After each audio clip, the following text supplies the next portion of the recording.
E vamos então ao trecho em que o presidente Bolsonaro se dirige aos ministros que estavam com ele nessa reunião, Ari. Olha aí a cartela. Nós vamos esperar chegar 23, 24, para si... Aí ele diz o palavrão, né? Para si, F. Depois perguntar, por que não tomei providências lá atrás? E não é providência de força, não. Aí ele diz outro palavrão. Não é dar tiro, ô Paulo Sérgio. Sérgio, general Paulo Sérgio, que era... o comandante do Exército. Comandante do Exército na época. Isso. Não é dar tiro, ô Paulo Sérgio. Vou botar a tropa na rua. Tocar fogo aí. Metralhar. Não é isso. Aí diz outro palavrão. Jair Bolsonaro, ex-presidente da República. Repito, a polícia tem em vídeo esta reunião. E vamos destacar agora trechos do general Augusto Heleno, então, chefe do Gabinete de Segurança Institucional. Olha o que Heleno falou nessa reunião, Ari. Não vai ter revisão do VAR. Então, o que tiver de ser feito, tem de ser feito antes das eleições. Se tiver de dar soco na mesa, é antes das eleições. Se tiver que virar a mesa, é antes das eleições. Eu acho que as coisas têm que ser feitas antes das eleições. E vai chegar um ponto que nós não vamos poder mais falar. Nós vamos ter que agir. Agir contra determinadas instituições e contra determinadas pessoas. Isso, para mim, é muito claro. Augusto Heleno, ministro do GSI à época, nessa reunião de 22 de julho, que foi gravada. Pois não, Raniele? Pois é, nessa reunião também, Amadeu, estavam exatamente os ministros, os ex-ministros, que foram alvos dessa operação de hoje. Anderson Torres, que era o ministro da Justiça, Paulo Sérgio Nogueira, comandante do Exército na época, Walter Braga Neto, que era o ministro da Defesa, e Augusto Heleno, que também propôs o golpe, como vocês puderam observar nessa transcrição. Como você falou, essa reunião foi gravada, que a informação que eu tenho foi no dia 5 de julho, ela foi gravada e que a Polícia Federal está analisando, inclusive na casa do Anderson Torres também, eles apreenderam 2 HDs externos, que eles vão periciar agora, nesses próximos dias, e que a expectativa nesse momento, nos bastidores aqui em Brasília, né, há uma expectativa para a liberação desse vídeo, dessas imagens, né, que mostram de fato essa reunião que seria para tentar armar esse golpe. Bom, vamos lá, são os 2 pontos que são mais relevantes. Esta reunião e estas conversas depois da eleição, já com Lula eleito presidente. Uma reunião meses antes, propondo não ter eleição. É um golpe. E a outra propondo a destituição de ministros, a prisão de ministros das Cortes Superiores, do presidente do Senado e uma virada de mesa. Então, eu quero agora ouvi-los, os jogadores, porque já tem um ano do 8 de janeiro, mais de um ano, e se dizia... só estão os bagrinhos, só os pequenos que a polícia alcançou, o STF alcançou, o Ministério Público ainda não chegou nos que organizavam e tal.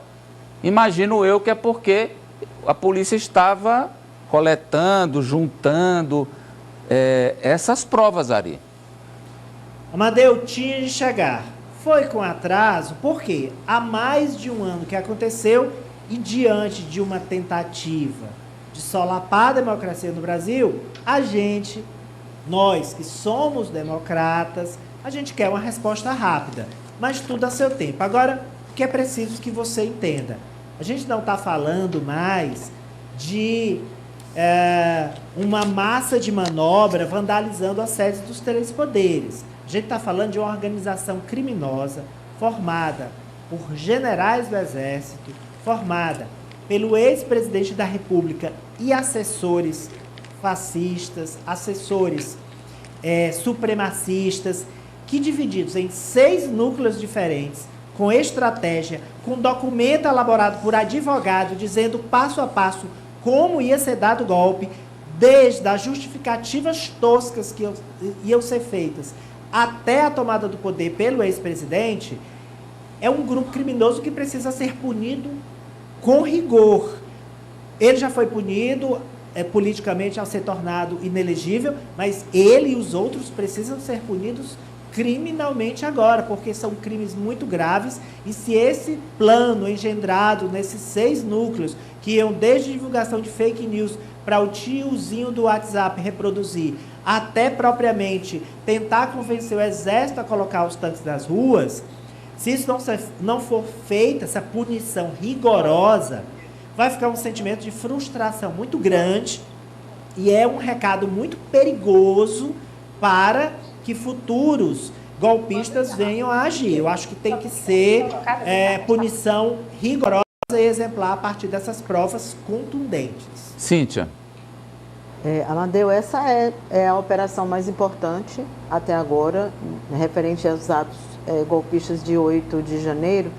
E eu queria destacar alguns pontos. A gente já viu que é farto, a documentação suficiente para... tem muita prova ali naquela decisão do ministro Alexandre de Moraes. E antes que alguém diga, mas eles não conseguiram dar um golpe. São crimes que não precisam ser consumados para terem uma imputação. Isso já diante de qualquer contestação, e eu digo isso porque é a contestação principal nas redes sociais bolsonaristas. Mas eu queria chamar a atenção para um outro aspecto, é o fato de que esta operação deu-se na gestão de Lewandowski, Ricardo Lewandowski, que é o ministro menos político do que Flávio Dino. E esse aspecto, ele não deve ser descartado, ele não é fora de contexto. Ele faz, sim, parte de uma estratégia para que não houvesse um maior peso sobre o Supremo Tribunal Federal, como já existe. Alexandre de Moraes está à frente desse inquérito e de muitos outros, e sobre o Supremo sempre paira aquela dúvida e aquela ideia, né, que isso vem também da narrativa bolsonarista, de que o Supremo impôs no Brasil, entre aspas, por favor, uma ditadura do judiciário. Então a gente precisa lembrar que a chegada do Lewandowski, ela também, nesse momento, ela foi estratégica para que essa operação pudesse acontecer.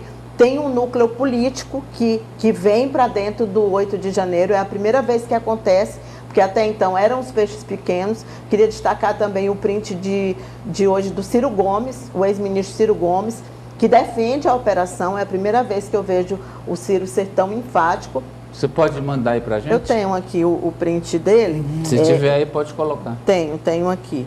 E aí eu chamo a atenção por isso, porque era um crítico da Lava Jato até então. Lava Jato não, era um crítico das operações do 8 de janeiro até então, e Ciro está, ao contrário disso, não tem o Amadeu, mas está lá no tweet dele. Vamos tentar com a produção para encontrar. Está lá no tweet dele, eu vi um pouco antes de entrar. Então, o que eu acho importante? Primeiro, a presença do Lewandowski, que traz esse núcleo político para a investigação, com Valdemar da Costa Neto preso em flagrante, não pelo caso, mas por uma arma não registrada, e agora falam numa pepita de ouro. Né, que também teria sido encontrada com Lewandowski, e o núcleo militar. Com Valdemar. E o núcleo militar, com esses 16 militares que estão presentes nessa operação. E por fim, porque agora finalmente a gente fica entendendo como funcionava essa organização. Tem uma situação em que o Rafael Martins, que foi preso, ele usava um telefone com prefixo dos Estados Unidos para mandar, para ordenar aquilo que o Alexandre de Moraes considera como parte de um dos eixos, que era aquele eixo inicial das fake news, né, de produzir uma narrativa falsa sobre urnas eletrônicas, sobre eleições, e isso dava início a todo o processo de descrédito, tentativa de descrédito das urnas eletrônicas. E, por fim, eu queria falar dos militares, mas eu queria chamar a atenção para esse print que você trouxe aqui, do general Augusto Heleno. A gente vê que há uma discordância entre eles de como se daria esse golpe. Heleno, por exemplo, não era a favor de depois. Você vê que ele diz, não vai ter revisão do VAR, tem que ser antes. Então, o Heleno Sobre enquanto ele não o Bolsonaro se pode dizer, estiver com a caneta no quando poder. estiver na mão, porque depois a gente não pode. Então, sobre o general Heleno, não se pode dizer, pelo menos, se a gente levar em conta somente essa conversa, que ele fosse a favor de que houvesse uma nova tentativa, inclusive com o 8 de janeiro. Ele defendia que houvesse antes aquela GLO e tudo aquilo para colocar a tropa na rua. Então, eu acho que isso também pesa no fato de que vários militares estão hoje dentro dessa operação, ao todo 16 e estrelados. Não são quaisquer militares, né? São estrelados. E destacar a resistência que houve. A resistência do próprio comando do exército e militares. E dentre eles, a dissidência entre eles. Isso também fica claro, né? Isso. Não faz isso porque você aí soltava o palavrão. Você é isso, você é aquilo. O Garnier, sim. Esse teria colocado a tropa na rua, outros já não teriam. Então, acho que essa dissidência também, ela existia. Que não houve a unanimidade entre os militares da ativa, porque entre os inativos parecia que a coisa ia acontecer com a aprovação de todos. Mas os da ativa é que rechaçaram e fizeram ali uma linha de contenção para evitar o golpe. O print do Ciro está aí, ó. Está aí, né? Olha o print do Ciro aí. Ari, por favor. Não sei, eu vou ler aqui, se você está distante para você. Não, tá não. Então vai. Se não cair no estrelismo e tiver disciplina para seguir o melhor direito, a decisão do STF anunciada hoje pode ter importância histórica. Não são os vândalos que, apesar de criminosamente terem depredado o patrimônio público, os verdadeiros golpistas. Agora, os peixes grandes finalmente são chamados à sua responsabilidade. Estes tentaram o golpe bem antes do 8 de janeiro. Não praticaram por falta de condições objetivas na comunidade internacional e pela reação em contrário dos comandantes do Exército e da Aeronáutica da época. O mentor foi Jair Bolsonaro. Seu Estado-Maior está alcançado pelas providências de hoje, tomadas com ordem judicial pela Polícia Federal. Faltam empresários, mas é um excelente começo de conversa. Vamos ressaltar que todos os brasileiros devem acompanhar com a máxima atenção os desdobramentos da Operação Tempus Veritatis. Há valores fundamentais em jogo que não podem se anular e nem se sobrepor. São eles a defesa intransigente da democracia e a punição dos que conspirarem e agirem contra ela. Estejam eles onde estiver, desde que se tenha provas concretas que sustentem a acusação. 2. O direito de defesa, de julgamento isento e de não condenação prévia de quem quer que seja. E, terceiro, a supremacia do poder civil, das instituições democráticas e a prevalência do princípio do equilíbrio entre os poderes, sem privilégios nem excessos de nenhum deles. No início aí o ex-ministro fez quase um lead de matéria, né? Tudinho, o que aconteceu e como aconteceu. Amadeu, só para complementar, e o caráter deslocado de toda a operação, isso também não pode ser esquecido. Um negócio amalucado, né? E por fim, para lembrar que tinha um padre como assessor jurídico e doutrinário, um padre da Diocese de Osasco, José Eduardo Oliveira, é um dos alvos hoje da operação da Polícia Federal. Então você imagina o que é uma operação que tinha até um padre como alguém que trazia a doutrina religiosa para dentro de uma minuta de golpe. Quer dizer, o que se pergunta dá certo, gente. Nos dois casos, tanto dessa reunião do 22 de julho quanto do 5 de novembro e das conversas, alguém achou que aquilo daria certo? Preocupante é isso. Alguém achou que prosperaria. Eles acharam umas ideias, poucas ideias, como a juventude diz hoje, poucas ideias, Apoliana. Ideias, a galera, poucas ideias e ruim das ideias. Né?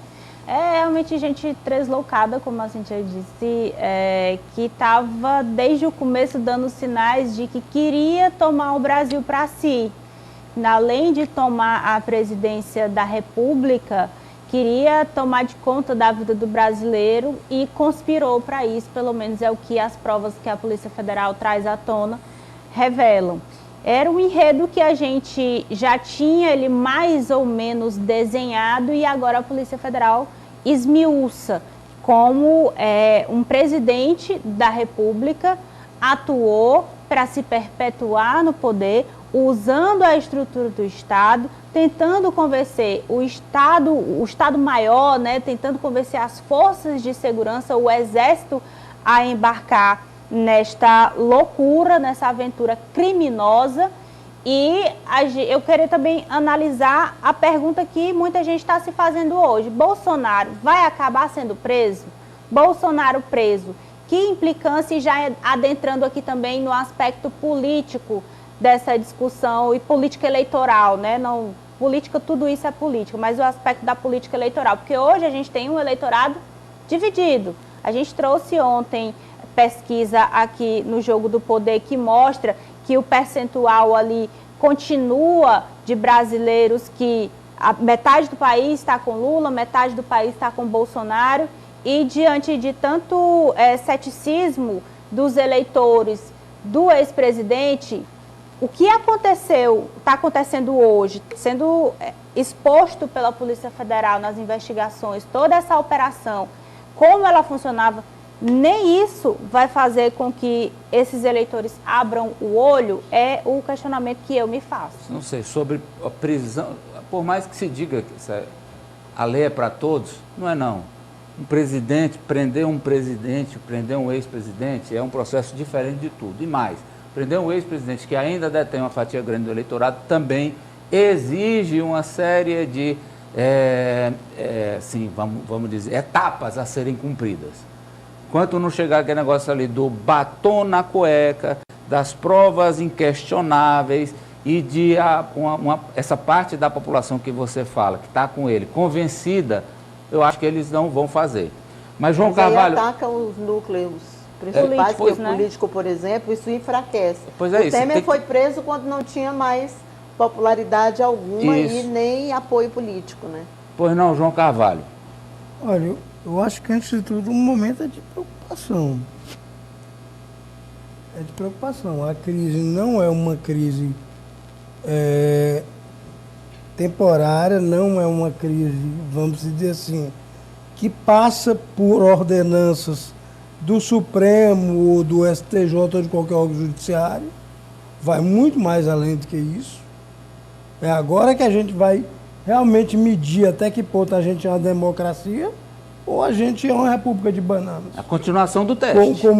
Como disse o De Gaulle, né? Então, é muito complicada a situação. Se você for pegar aí, Amadeu, eu estava dando uma olhada aqui no organograma das Forças Armadas e principalmente nas forças de pronto emprego. Porque quando fala em confusão, você tem que falar em quem vai para a rua. Em quem vai para a rua. Não em quem vai ficar no gabinete. Por exemplo, se você pegar o organograma do Ministério do Exército, é uma piada. Não só do Exército. O do Exército, da Marinha e da Aeronáutica. Você tem 3.000 pessoas acima da linha de ação que não fazem absolutamente nada do ponto de vista operacional. São burocratas que estão lá para fazer fuxico e mandar fake news. A função é essa. E você tem abaixo disso, você tem as tropas, os comandos. Os comandos. O que você vê hoje é que, primeiro, o presidente tem que zerar o generalato. Zerar. Não é mais questão de dizer, porque fulano está mais velho, é mais novo, tem a tradição. Zerou, meu amigo, zerou o generalato. Ou ele zera o generalato, ou ele vai passar esse tempo todinho em suspeição, sempre com medo de alguém fazer alguma coisa. Ele tem que zerar o generalato. Botar gente comprometida com o Estado de Direito. É simples, o cara completou os 30 anos, transfere para a reserva, é o poder do presidente. Ele pode transferir até por outros motivos, ainda mais para quem já tem, como é a maioria aí, os anos necessários para ser transferido, né? Para a famosa expulsória. Mas né? esses que estão aí na operação já está na reserva. Não, mas tem gente lá que está na ativa, que já tem os anos e que tem uma ligação umbilical com essa gente. E que não vai resolver. O que você vê? Qual foi a resistência que houve? Houve resistência nos comandos? Muito pouco. Muito pouco. O generalato, os generais de divisão, de brigada, de exército, esses ainda, porque é a força maior, ainda ficaram tergiversando. A Marinha, que tem um corpo minguante, se entregou logo. E a Aeronáutica fechou os olhos, porque na verdade não tinha o que fazer. Você pega uma força aérea que hoje tem menos caça do que a Venezuela, que acabou. Por aí você tira que não tem como fazer nada, né? É um país que está numa situação militar mendigante.